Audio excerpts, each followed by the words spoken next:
If I was your student today, how would you, kind of give me impression on what storytelling is? How does it work? Something is told like a story, even when you don't know what a story is, this is a good story. Be it a film, be it a talk, or anything else, right? Yeah. So we inherently love it, and I think we also sort of remember the sense of the story when we forget details. So from a recall perspective and from an engagement perspective, stories are great. That's why those who tell Recall stories. and engagement, these are very business savvy metrics, I think, that you've used for storytelling. This is the first time I'm seeing these words in context of storytelling, because you hear this word a lot in branding. And you just describe storytelling as a way, and probably we'll tie these two words together as well. And you can use a story to also sort of emotionally charge people, but that goes back to the engagement category. So one is recall, one is engagement, and making them feel in a certain way that you can pull off using a story.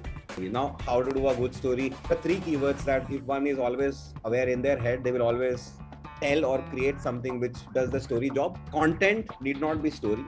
Every story is a content. That clarity has to be there. And as a storyteller, do I like to make everything story? Yes. But as a advisor and a consultant, am I aware about it, and therefore make sure that people see them differently? I do that now. The window, how to tell a good story, three keywords: a bigger purpose. Two, there has to be a gap, open a gap, and third is obviously close that gap. Talk about films, for example. A bigger purpose is always put out through a character's need. A documentary that I will shoot, make sure that to establish what the purpose of this content is going to be, you show a character who says, I want to do something. Whatever. The purpose is very clear. Because if the purpose is not clear, people just won't know where to place the gap that you're opening and closing. So this is the story part. Then a matter of storytelling. How do you do a good job of doing it? Are you spending too much of time in explaining the objective? That is the storytelling flaw. All of them are telling great stories.